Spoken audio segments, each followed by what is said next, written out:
Connaissez-vous vraiment l'affaire Notre-Dame de Bétharram? Aujourd'hui, plus de 200 témoignages font état de violences psychologiques, physiques et sexuelles subies au sein de l'établissement catholique situé près de Pau. L'affaire a éclaté au grand jour après les soupçons de connaissance de ces faits de violence par le Premier ministre actuel François Bayrou. Lui continue de minimiser sa proximité avec Notre-Dame de Bétharram malgré l'accumulation d'indices et de preuves contraires à ses déclarations. Mais je vous repose ma première question. Connaissez-vous vraiment cette affaire Notre-Dame de Bétharram? Savez-vous quand ces violences ont débuté? Savez-vous quand les premières alertes ont été données? Avec Lucas Zaïgilo, journaliste indépendant, et Marie Picmal, journaliste au service enquête de Libération, je reviens en détail et aux prémices de ces violences pour vous expliquer la véritable histoire de l'affaire Notre-Dame de Bétharram. Pour commencer, peut-être Lucas, pour bien comprendre aussi de quoi on parle, est-ce que tu peux un petit peu nous expliquer ce qu'est cet établissement catholique Notre-Dame de Bétharram? Alors, Notre-Dame de Bétharram, c'est un collège, un lycée et un peu une école primaire, mais principalement c'est un collège et un lycée qui est donc situé dans le Béarn, au fin fond du Béarn. On est vraiment plus proche de Lourdes du 65 que vraiment de Pau et de la côte atlantique. Donc on est vraiment au fin fond du Béarn, pas très loin des Pyrénées. Donc c'est un établissement privé catholique dans lequel des élèves se sont succédés depuis des décennies, et dans lequel depuis les années 50, en tout cas depuis ce dont on sait, depuis les années 50, il y a de nombreuses violences physiques, sexuelles et psychologiques qui ont été perpétrées sur les élèves de cet établissement. C'est un établissement avec une réputation de sévérité, qui est reconnu dans la région. Donc ce que je te disais tout à l'heure, c'est que moi j'ai grandi à côté, et donc moi je suis né en 2000, donc après vraiment beaucoup de choses qui se sont passées à Bétharram, mais même quand j'y ai grandi, on avait déjà cette espèce de menace qui planait un peu sur les élèves du collège public d'à côté ou du lycée à côté, qui était si t'es pas sage, on va t'envoyer chez les curés à Bétharram. Donc c'était vraiment une menace. Et cette menace-là, en fait, au fur et à mesure, quand on discute avec les victimes et avec les anciens du coin, c'était déjà une menace qui existait il y a 50 ans, voire même avant. Ça a toujours été un établissement avec une réputation de sévérité qui était accompagnée par, normalement, de bons résultats. Pas toujours le cas, mais en tout cas, c'était censé être un établissement réputé pour sa sévérité et donc pour ses bons résultats. Quand tu mentionnes des faits de violence psychologique, physique et sexuelle, est-ce que tu as des exemples peut-être à nous donner pour comprendre aussi de quoi il s'agit précisément? Alors, les violences, on va commencer par les violences psychologiques, c'est vraiment ce qui est très bien écrit dans le bouquin et dans tous les témoignages aussi qu'on a pu récupérer des victimes de Bétharram, c'est que c'est une ambiance de terreur quotidienne. Les élèves ont tous peur de se prendre des coups de la part des surveillants, de la part des professeurs, de la part d'autres élèves aussi, parce que la punition corporelle est très facile, le châtiment corporel en fait est quotidien dedans.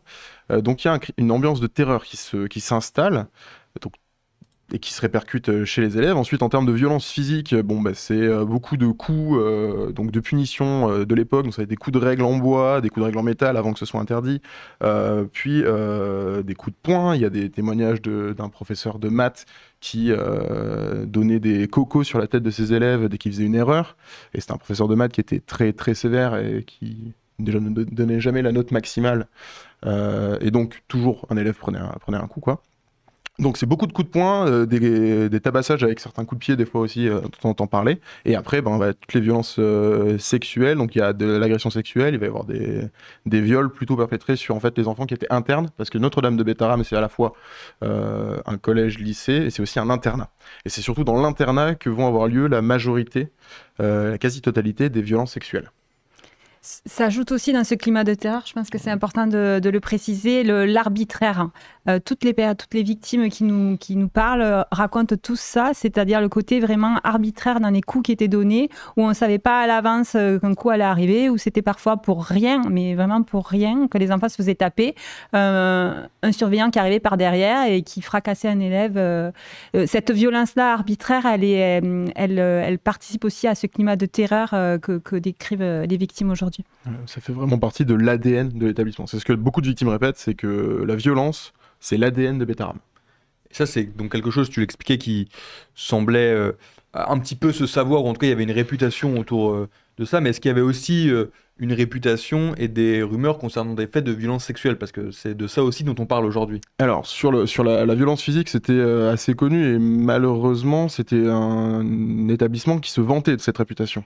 de cadrer les élèves en tout cas. Et le problème, c'est que dans ces années-là, beaucoup d'anciens nous diront, pour cadrer les élèves, c'était deux tartes et au lit. Mais sur les violences sexuelles, c'est quelque chose qui vient beaucoup plus tard et c'est pas forcément des rumeurs qui vont être répétées parce qu'il y a vraiment une chape de plomb qui est mise sur ces violences sexuelles et ça se fragilise qu'à partir de la fin des années 90 avec l'affaire Pierre-Sylvier Caricart, donc qui débute en 98. Et donc c'est à partir de ce moment-là qu'il y a les premières violences sexuelles qui vont être mentionnées à Bétarame. Et après, vraiment, à partir de 2023 et de février 2024, c'est là qu'on toute l'ampleur du scandale pédocriminel va se révéler. Mais si on doit faire un petit point chrono sur Bétarame, en fait, il y a 3 moments judiciaires un peu importants dans l'affaire Notre-Dame de Bétarame, qui est d'abord l'affaire Lacoste-Séris, dite de la claque, en 96. En fait, en 96, il y a un parent d'élève, Jean-François Lacoste-Séris, qui va porter plainte contre Notre-Dame de Bétarame pour 2 faits. Une claque qui a été donnée par un surveillant à son fils Marc, donc une claque qui a été donnée en janvier 95 et qui a fait perdre à Marc 40% de son audition. Donc c'est quand même c'est ce qu'on appelle communément une bouffe. C'est vraiment une énorme baffe. Et il va porter plainte également pour un second fait qui est le châtiment du perron. Donc en fait dans la nuit du 5 au 6 décembre 95, Marc Lacoste-Séris, qui est donc collégien, va être puni et va être placé sur le perron donc en caleçon, en petite tenue. Donc le perron, pour que vous vous imaginiez, quand on est à Bétarame, c'est sur la cour, il y a une statue de la Vierge. Et les élèves sont en dessous de cette statue de la Vierge Marie, en petite tenue, et on est vraiment à 5 mètres du Gave. Le Gave est en contrebas, et donc en plein hiver, dans les années 90. Le Gave de Pau, ouais, pardon, c'est une rivière, c'est vraiment le cours d'eau du coin. Et donc on est vraiment à côté des montagnes, donc en plein hiver, pas très loin de Lourdes, en pleine nuit, il fait super froid. Il fait vraiment très froid. Donc vous avez un élève de pas 15 ans qui est en petite tenue en bord de Gave, donc qui va faire un début d'hypothermie, qui va quand même réussir à appeler son père avec une carte téléphonique et une cabine téléphonique qui est cachée dans l'établissement, enfin qui en tout cas qui est dans l'établissement. Il réussit à appeler son père vient le chercher, il part à l'hôpital.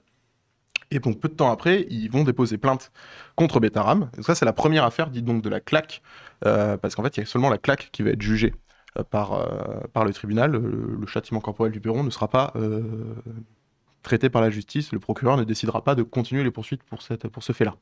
Donc ce surveillant, qui à l'époque s'appelait donc Marie-Paul Debert, qui est le surveillant général, va être condamné à 5 000 francs d'amende avec sursis. Donc c'est la première fois que Bétarame, vraiment, apparaît dans la presse locale et nationale. À l'époque, il y a Libé qui traite déjà l'affaire, et qui traite très bien l'affaire à l'époque. Il y a aussi Antenne 2 qui vient faire des reportages, il y a l'AFP qui couvre énormément, RTL, enfin, vraiment tout le monde vient en Béarn pour couvrir l'affaire. C'est à ce moment-là aussi, peut-être qu'on y reviendra plus tard, mais que Françoise Gouloum commence à parler. La professeure de maths, pardon. Donc ça, c'est 96. Ensuite, à partir de 98, il y a la seconde affaire vraiment Bétarame, qui est plutôt donc l'affaire Pierre-Sylvier Caricart. En 98, il y a un ancien élève, Franck, qui est retrouvé en fait en train de faire de l'exhibition à Bordeaux.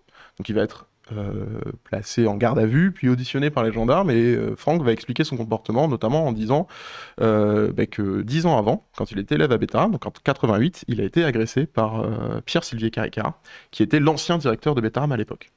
Et donc à partir de ce moment-là, s'ouvre l'enquête sur Pierre-Sylvier Caricart, qui va être très vite mis en examen, incarcéré, et toute l'enquête d'instruction va être coordonnée par le juge Mirande. Pierre-Sylvier Caricart va faire 15 jours de prison, va ensuite être placé sous contrôle judiciaire, il va sortir de prison, et 1 an après, il va réussir à partir à Rome, où en fait, ce qu'il faut expliquer, c'est que Notre-Dame de Bétarame, c'est un établissement religieux qui fait partie d'une congrégation, la congrégation des Pères de Bétarame, congrégation dont un de ses sièges, et son siège est à Rome, pas au Vatican, à Rome. Et donc, Caricart va partir faire de l'intendance à Rome. Et à ce moment-là, on est fin 98, début 99, une seconde plainte intervient alors je suis peut-être un peu flou dans la chronologie, mais une seconde plainte intervient dans l'affaire Caricart. Le juge Mirande souhaite donc faire revenir Pierre-Sylvier Caricart en France. Malheureusement, très vite, le père Caricart apprend qu'il y a cette seconde plainte. il va écrire une lettre en début des années 2000, en février 2000, et il va disparaître tout début février 2000, et son corps va être repêché dans le Tibre un mois plus tard, donc on est début mars 2000, et il va être inhumé ensuite au cimetière de Bétarame peu de temps après. Et donc l'enquête là s'arrête. Et à ce moment-là, on est encore sur une affaire qui concerne du coup des faits isolés, c'est peut-être pas le bon terme, mais en tout cas, qu'on parle pas d'un problème systémique, quoi. Pas du tout. À ce moment-là, on est vraiment... Alors la violence... Un petit peu, parce qu'en 96, quand il y a l'affaire de la claque, il y a déjà un peu des soulèvements de paroles. Il y a Alain Esquer notamment qui écrit déjà une tribune dans la République des Pyrénées. Il y a déjà Françoise Gouloum qui parle, donc la professeure de maths, pardon, qui parle de cette violence systémique. Donc il y a déjà un peu des alertes qui sont lancées, qui sont données. En 98, que ce soit la communauté éducative de Bétarame, les soutiens de Bétarame, parce qu'il y a énormément de soutien à Bétarame à ce moment-là, ils vont parler d'un événement isolé en fait. Ça va être... juste le père Sylvier Caricart qui a commis ces actes. En réalité, dès cette époque-là, il y a de vraies alertes qui sont données. Par contre, elles n'ont pas l'écho qu'elles ont aujourd'hui. Elles ne sont pas entendues. Elles sont étouffées justement par le collectif aussi qui s'est monté à l'époque de soutien à Bétarame, qui n'existe pas aujourd'hui pour le coup. Donc après, il faut attendre 2023 pour que Alain Esquer, donc le fameux lanceur d'alerte, lance son groupe Facebook et que la parole commence à héberger de manière un peu plus en nombre, quoi. Mais en réalité, les alertes ont été là très tôt. Il y a d'ailleurs une question, j'en profite là pour la relayer tout de suite, une question sur le livre d'Alain Esquer qui demande si ce livre révèle quelque chose sur Bayrou à l'époque. Non, alors il n'y a pas de révélation sur Bayrou. En fait, il y a le témoignage de la fille de Bayrou, Hélène Perland, qui raconte un témoignage de violence qu'elle a subie dans un camp, les Guets Montagnards, quand elle avait 14 ans.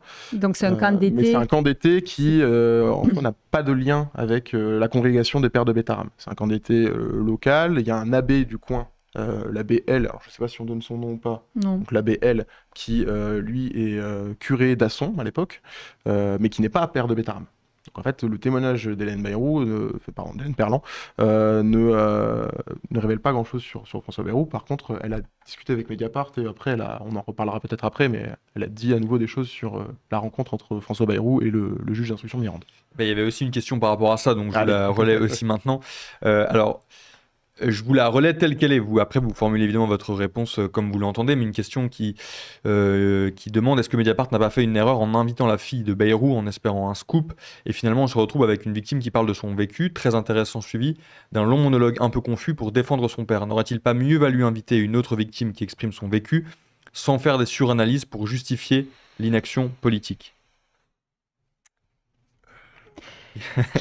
C'est vrai que le témoignage est assez confus. Je partage l'avis de cet auditeur.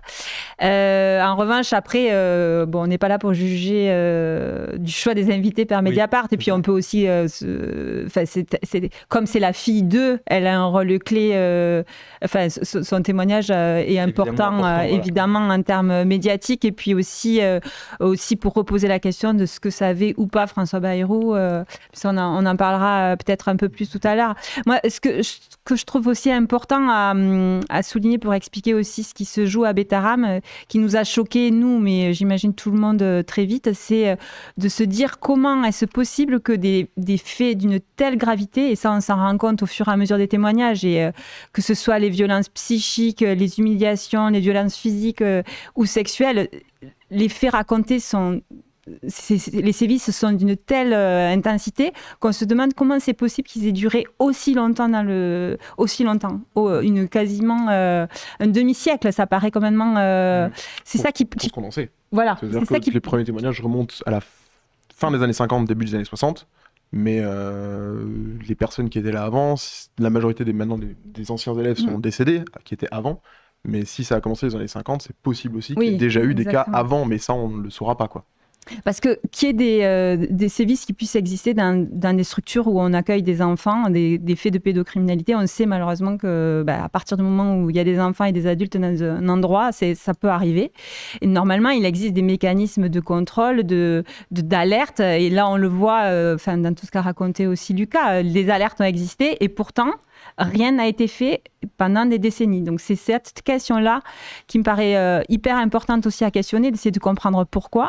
Donc avec Lucas, on a essayé de creuser sur le rôle qu'ont joué les directeurs de l'établissement et essayer de comprendre comment les alertes n'ont pas été remontées.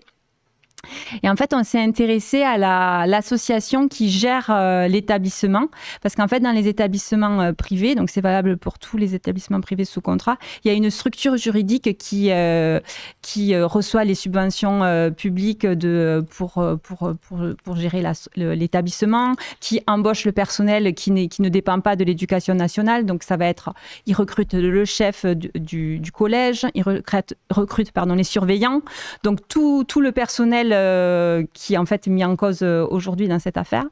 Et donc on s'est intéressé à cette structure. Ça s'appelle un OGEC, c'est un organisme de gestion de l'enseignement catho.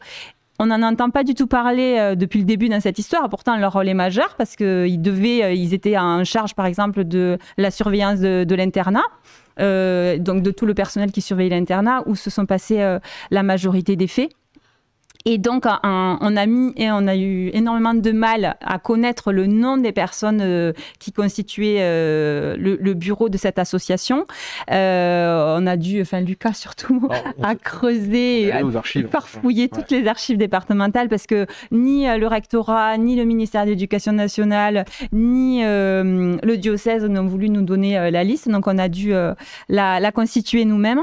Et en fait, notre première surprise, qui finalement... si c'est une vraie surprise mais qui n'est pas très étonnante, c'est que tous les prêtres directeurs de Bétharram entre 1961 et 1993 sont aujourd'hui visés par des enquêtes, par des procédures judiciaires. Et parmi les 14 prêtres ciblés à travers les 200 plaintes aujourd'hui, 6 étaient des membres clés de cet OGEC. Donc ils étaient soit dans le bureau, président, trésorier, voilà. Et on retrouve aussi 2 administrateurs qui apparaissent dans plusieurs témoignages et qui n'ont pas encore donné lieu à des plaintes de manière formelle, mais qui sont visées par plusieurs témoignages. Donc en gros, ça montre quoi? Ça montre que tout le personnel de cet OGEC, donc tout ce qui était à la tête de cette structure qui gérait l'établissement, était mis en cause par les plaintes et donc ils se couvraient eux-mêmes. C'est tout un système d'entre-soi qui a permis aussi que ça puisse durer aussi longtemps et en se couvrant les uns les autres et qui est une des clés. Qui explique exactement. Que pendant tant d'années soit resté sous silence et ça éclate que très tardivement. Et puis avec des tentatives d'intimidation en fait sur des élèves qui ont tenté ou des professeurs qui ont tenté de parler. Alors on va pouvoir reparler à ce moment-là de Françoise Gullum qui en 96 est professeure de mathématiques à Bétharram, qui en fait elle arrive en 94 et donc se rend très vite compte qu'il y a quelque chose qui ne va pas dans Bétharram. Elle se rend très vite compte que c'est pas normal de taper des élèves quand ils ont une mauvaise note en maths, c'est pas normal de taper des élèves, et va tenter d'alerter. Elle va tenter d'alerter, donc son récit, elle l'a raconté à la commission. Elle alerte le ministère de l'Éducation nationale, qui est François Bayrou. Voilà. Elle tente d'alerter la femme de François Bayrou, à l'époque, professeur qui enseigne le catéchisme à Bétharram, et elle raconte une scène qui est donc au moment où il y a tout le tumulte médiatique au niveau de Bétharram en avril 96, que l'ancien directeur, Pierre-Sylvier Caricart, qui n'est plus directeur en 96 de Bétharram, revient, alors il est toujours dans le coin, il est toujours dans les parages, revient à Bétharram, lui qui habituellement est censé être toujours habillé, il est décrit par beaucoup de victimes comme Papy Fraise, un type qui était bien habillé, qui portait jamais de soutane, qui était toujours avec un petit costard, et là revient en avril 96, et il revient habillé en soutane, avec d'autres personnes, et il y a une réunion avec différents professeurs, et le Père Sylvier Caricart dit expressément « Vous ne parlez pas à la presse ». Vous ne dites rien sur ce qui se passe, sinon, et là il y a un peu de menace, vous risqueriez de faire fermer l'établissement, vous perdriez votre emploi, donc il y a vraiment une intimidation. Et ça c'est un procédé qu'on retrouve aussi très longtemps avant, on est 40 ans avant, quand Jean-Marie Delbos, la première victime, la victime zéro de Bétharram, disons, tente de parler de ce qu'il a subi, lui, quand il était élève à l'Apostolica, donc c'est le petit séminaire pour devenir curé, pour devenir prêtre. Lui est victime d'agression, de viol par un père, le père, un père, pardon, on donne pas les noms, hein, c'est ça. C'est une question qu'on s'est posée avant. Voilà, c'est ça. Aussi avec ceux qui nous suivent, c'est parce qu'il y a des procédures aussi qui sont en cours et donc on ne donne pas toujours les noms des personnes qui sont mises en cause. C'est ça. Pour préserver leur présomption d'innocence. C'est ça. Donc le père Henri L, qui donne cours au petit séminaire dans lequel est élève Jean-Marie Delbos, lui va faire des fellations forcées à Jean-Marie et à d'autres élèves. Et Jean-Marie Delbos tente d'en parler à ce moment-là à son directeur de conscience, et très vite, lui va se retrouver après une maladie, enfin après une blessure au genou, interné donc on est en 62 à un hôpital militaire de Pau. En 62, il y a la guerre d'Algérie à côté. Et donc il y a des anciens soldats qui viennent et donc il se retrouve un gamin de pas 15 ans au milieu de soldats qui reviennent complètement détruits par la guerre d'Algérie. Donc avec un bon traumatisme, il va y rester 15 jours à l'hôpital et quand il revient, Jean-Marie vit avec sa grand-mère et ses frères et sœurs et il va recevoir la visite de 4 pères de Bétarame qui vont mettre un coup de pression en fait à sa grand-mère en lui disant vous ne portez pas plainte sur ce qui s'est passé parce que sinon nous, on avait décidé de faire rentrer votre petit-fils gratuitement au sein de l'apostolicat. Si vous portez plainte, on viendra saisir vos biens. Et c'est une famille qui est très très pauvre. Donc voilà. Il y a différents moments où on retrouve ces espèces de coups de pression qui sont mis. Et même en 96, sur la famille Lacoste-Séris, le Jean-François Lacoste-Séris, le père de l'élève qui va être victime d'une claque, est membre à ce moment-là de l'association des parents d'élèves, de l'Appel. Il est vice-président de l'Appel. Et il va être tout simplement écarté de l'association des parents d'élèves. Il va être mis au banc, en fait, et il va tenter d'alerter, avec aussi Alain Esquire, Françoise Gunung, et à chaque fois, il va vraiment être de plus en plus écarté, et jusqu'au procès, où en fait, il se retrouve, lui, quasiment tout seul au procès, devant 12 avocats du barreau de Pau, dont énormément d'avocats sont passés par Bétarame, qui vont tous défendre Bétarame. Et en fait, ce qui est quand même aussi important à rappeler, c'est que Notre-Dame de Bétarame, en soi, l'établissement pour lequel il y a énormément, qui est visé par toutes les violences physiques et sexuelles, techniquement n'existe plus. C'est-à-dire que Notre-Dame de Bétarame a fermé en 2009 et est devenu, il y a eu un changement de nom plutôt, est devenu le Beau Rameau, qui est en fait un établissement qui a fusionné deux établissements catholiques qui sont séparés par 5-6 km, un établissement à Igon et l'établissement Notre-Dame de Bétarame. Donc aujourd'hui, c'est le Beau Rameau qui, lui, est un établissement sous contrat. Mais Bétarame en soi, Notre-Dame de Bétarame, lui, n'existe plus. En tout cas, a changé de nom. D'ailleurs, toi, Lucas, tu t'es encore rendu sur place assez récemment. Comment ça se passe sur place, parce qu'on imagine aussi que c'est assez particulier au vu de l'actualité. Alors la dernière fois que je me suis rendu vraiment sur les lieux, c'était donc quand je suis allé rencontrer Alain pour écrire son portrait, et c'est quand même toujours un peu particulier. Alors notamment quand on s'y balade avec Alain Esquire, c'est-à-dire que il est à la fois c'est son territoire d'enfance, c'est là où il a grandi, c'est là où il connaît tout le monde. Et en même temps, c'est un peu vu comme un peu un ennemi là-bas. Donc les regards sont pas forcément très très bons quand on se balade dans le sanctuaire de Bétarame, donc là où se retrouve le collège et le lycée. Quand on se balade là-bas avec un carnet à la main et en plus avec une photographe, donc qui était Marion Vaca, les regards sont pas forcément hyper qu'est-ce que vous faites là? Et c'est toujours un peu pareil là. Il y a une fatigue en fait, que ce soit dans le village de Bétarame, de l'Estelle Bétarame, voilà. Ou au niveau du sanctuaire, les habitants, ça fait depuis février 2025, depuis en fait l'apparition de l'article de Mediapart, qu'il y a des journalistes qui se succèdent toutes les semaines. Il y a des caméras, il y a des journalistes, il y a des micros. Donc les gens sont un peu fatigués, donc l'ambiance est un peu particulière, en tout cas, que ce soit dans le village de l'Estelle Bétarame ou autour du collège-lycée, ou même les élèves aujourd'hui. Eux, ils peuvent rien en fait. Hein. Eux, ils sont là, ils sont élèves là-bas et ils essaient de pouvoir faire leur scolarité. Alors l'ambiance est particulière, les lieux c'est assez particulier aussi, hein. C'est vraiment des grands murs en granit, pour peu qu'il y ait un peu de brume, on a l'impression d'être catapulté dans une autre époque. Hein. Poudlard. Ouais, alors moins chaleureux que Poudlard. Hein. Enfin, ça fait très longtemps que j'ai pas vu Harry Potter, mais c'est moins chaleureux que Poudlard quand même. Mais c'est vraiment des vieilles bâtisses béarnaises dans les montagnes. Enfin, c'est pas pour rien aussi que ce lieu a été choisi en 1832 pour être un sanctuaire religieux, quoi. C'est que alors, sans être religieux moi-même, on sent quand même qu'il y a une présence dans le lieu, c'est assez particulier. Enfin, il y a une ambiance qui se dégage du lieu, d'autant plus aujourd'hui quand on sait tout ce qui s'est passé dans les murs, quoi. Une question du chat qui va nous permettre aussi de préciser et revenir sur là où on en est actuellement en termes de plaintes, de témoignages et de procédures judiciaires en cours. Quelqu'un nous demande quand est-ce que les violences ont cessé ou quand s'arrêtent les témoignages. Alors, le dernier témoignage recensé pour agression sexuelle date de 2004. Et c'est le témoignage qui a permis de mettre en examen et de placer en détention provisoire un surveillant qui était présent jusqu'en février 2024, donc Patrick M, qui est donc le seul surveillant de Betaram qui, pour le moment, est poursuivi par la justice.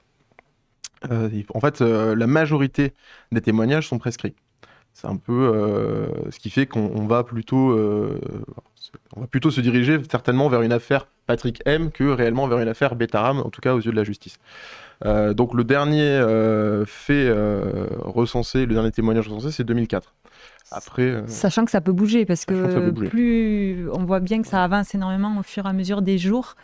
De nouveaux témoignages arrivent, et donc il n'est pas exclu que des plus récents arrivent à la surface. Parce que c'est quoi la différence entre un fait prescrit et un fait non prescrit? Alors, qui ne peut pas être jugé, le prescrit. Alors, en fait, malheureusement... C'est un autre débat aussi que soulève cette question de Betaram, c'est sur les violences pédocriminelles ou même les violences sexuelles de manière générale. Il y a un délai de prescription qui est de 30 ans à partir de la majorité, mais on s'en rend compte dans toutes ces affaires-là qu'on traite, nous, comme journalistes. Souvent, le moment où ça arrive à la surface des gens, j'allais dire, enfin je veux dire où les souvenirs remontent, des fois le temps de prescription est passé et les poursuites judiciaires n'ont pas été enclenchées dans les temps. Donc là en fait, on n'a pas je vois un peu une question qui est non, on n'a pas de date d'audience pour le moment. Parce que simplement parce que l'enquête se poursuit. En fait, toute la difficulté un peu aussi de notre travail en ce moment, c'est qu'on travaille en même temps que les enquêteurs de la gendarmerie de Naï et de l'Escar. Donc maintenant aussi des personnes qui mènent l'enquête d'instruction. C'est-à-dire que au fur et à mesure, on risque de continuer à apprendre de plus en plus de choses. Il y a quand même un effet de loupe sur les témoignages. C'est-à-dire que beaucoup de témoignages qu'on va récolter sont environ datés sur les années 80-90. Ça ne veut pas dire qu'il n'y en a pas eu avant, ça ne veut pas dire qu'il n'y en a pas eu après. Simplement, après, les personnes sont très jeunes, donc ça peut être aussi compliqué pour elles de parler. Et avant, malheureusement, soit sont trop vieilles, soit sont décédées. Donc en fait, il y a vraiment 2 décennies où beaucoup de gens vont parler. C'est des personnes, des hommes en général, qui ont entre 40 et 50 ans, un peu 60, mais qui vont parler, mais qui sont... Donc c'est normal qu'on ait beaucoup de témoignages à ce moment-là, parce qu'en fait, c'est les seuls qui sont peut-être un peu en capacité de parler pour le moment. Et donc, c'est assez impressionnant aussi de voir cette parole qui se libère petit à petit. En fait, évidemment, on avait cette discussion avec une de nos collègues l'autre jour qui disait mais il faut faire très attention en utilisant le mot libération de la parole parce qu'on parle d'une d'une petite partie de personnes et que la plupart des gens ne parlent pas. Donc il y a un peu ça, et il y a aussi cette... en fait, il y a beaucoup de personnes qui avaient complètement enfoui ce qu'ils avaient vécu, soit pour se protéger, ce qu'on appelle aussi l'amnésie traumatique, ou soit parce qu'ils s'étaient construits en se disant que c'était peut-être normal en fait de se faire tabasser à l'école. Et donc, en fait, en lisant les témoignages de leur père, PAIR, dans la presse, se reconnaissent, et tout d'un coup, ça leur remonte à la... Enfin, j'ai employé ce terme, remonter à la surface, c'est peut-être pas le bon mot, mais c'est comme si ça remontait d'eux. Et ça sort, et nous, journalistes, on se retrouve à recevoir ça, mais à être les premiers presque à l'écouter. J'ai en tête une personne que j'ai eue au téléphone pour un de nos articles qui, en fait, me raconte s'être fait violer, mais sans employer le mot et sans avoir la conscience que c'est un viol. Et il m'explique, oui, il se masturbait dans mon dos, avec un air presque détaché, et petit à petit en l'écoutant, même lui-même, petit à petit en me parlant, se rendait compte de ce qu'il avait vécu. J'ai aussi une autre personne qui m'a beaucoup bouleversée, j'ai raconté son histoire, en fait, c'est en ouvrant le journal, en voyant la photo de garnison de notre établissement proche de Betaram, où des violences graves se sont produites aussi, en voyant la photo, c'est remonté et qui se dit « Ah, mais en fait, moi aussi ». Et donc, cette libération de la parole là qui est en train de se jouer, comme tu dis, se fait un peu en même temps que le travail des enquêteurs. Et aussi, de par les faits prescrits, en fait, pour beaucoup, la seule façon aussi que leur vécu soit reconnu, c'est finalement d'apparaître dans un article de presse, ce qui nous pose aussi beaucoup de questions en tant que journaliste, de savoir quel est notre rôle vraiment dans l'histoire, parce que nous, normalement, on est là pour informer. Donc, se pose aussi des fois la question de dire, mais en fait, si on a plusieurs témoignages qui se ressemblent, quel est l'intérêt pour notre lecteur de lui mettre là devant les yeux dans une actualité qui est par ailleurs très lourde en ce moment, de rajouter de l'horreur à l'horreur et de raconter toujours les mêmes choses. Et à la fois, on est pris par ces personnes, des vrais humains en face de nous qui ont besoin aussi que leurs paroles soient entendues et écrites dans la presse. Et aujourd'hui, on en est à combien du coup de témoignages faisant état de violences psychologiques, physiques ou sexuelles à Notre-Dame de Bétharram? Oui, alors on en est à 200. Enfin, on est à plus de 200. On est à... En fait, c'est un peu particulier la façon dont les plaintes techniquement sont déposées. On va faire une petite minute technique judiciaire, mais en fait, on est à 200 témoignages qui ont été déposés sur le bureau du procureur de la République de Pau, Rodolphe Jarry. Mais ces 200 témoignages, je ne veux pas dire qu'il y a 200 plaintes. En fait, ce qui se passe, c'est la façon dont Alain Esquer a opéré à partir d'octobre 2023 pour pouvoir médiatiser cette affaire. Parce qu'en fait, il a très très vite compris que s'il n'y avait pas médiatisation de l'affaire, on n'en parlerait pas. Et en effet, on y viendra peut-être après, mais sans l'article de Mediapart qui met en lien avec Bayrou, Bétharram n'aurait pas eu le retentissement qu'il a aujourd'hui. Donc Alain Esquer, en octobre 2023, quand il commence à parler, à discuter avec des victimes qui se rendent compte qu'il y a des violences sexuelles et qui se dit « il va falloir que je judiciarise les faits, que je médiatise, comment je fais ?» Il se renseigne sur Internet et il va découvrir un CERFA, donc j'ai plus exactement le nom, donc un CERFA c'est une feuille administrative qui permet de remplir une lettre plainte et une attestation de témoignage. Donc il va dire à toutes les victimes, vous remplissez cette lettre plainte, vous me la redonnez. Donc il va récupérer comme ça énormément de témoignages, donc il a aujourd'hui 200 témoignages et en fait il est allé déposer des corpus de plaintes, ce que la presse, on a tous appelé corpus de plaintes, et lui le premier, Alain le premier, périodiquement, quoi. Il a commencé au 31 janvier avec les 18 premières plaintes, puis après le 13 février on est arrivé à 20, puis on était en avril, on était à 50, puis on était en juillet 2024, on avait dépassé les 100 témoignages déposés, les 100 lettres plaintes, et puis là on est arrivé à 200 en avril dernier, en avril 2025. Donc aujourd'hui, on est à plus de 200. Par contre, ça ne veut pas dire qu'il y a 200 plaintes qui ont été récupérées par la gendarmerie. C'est-à-dire qu'ensuite, une fois que les victimes ont déposé leur lettre plainte avec leur nom, leur prénom, leur numéro de téléphone, leur témoignage, ils vont être contactés par la gendarmerie de Naï, de l'Escar, qui sont des villes du Béarn, et ensuite ils vont être auditionnés par la gendarmerie pour savoir est-ce qu'ils peuvent continuer à déposer plainte, est-ce que les faits sont pas prescrits, qui est la personne qui met en cause et tout ça. En fait, il y a une forme d'industrialisation qui s'est organisée là, avec les 2 gendarmeries que tu citais et qui sont complètement débordées par l'ampleur des choses. Donc il y a eu des moyens. Alors, il me semble qu'il y a eu des moyens renforcés quand même. C'était notamment parmi les annonces de François Bayrou quand on était au 15 février qu'il a rencontré les victimes. Il y avait plus de moyens, je crois, qui ont été alloués à ces gendarmeries. Et merci beaucoup à tous les deux, Lucas et Marie, d'avoir été avec nous ce midi pour revenir sur ce dossier dont on parle beaucoup depuis quelques mois, mais qui est aussi parfois complexe à saisir. Merci beaucoup d'avoir joué le jeu, de nous en avoir parlé ce midi. Merci pour l'invitation. Merci.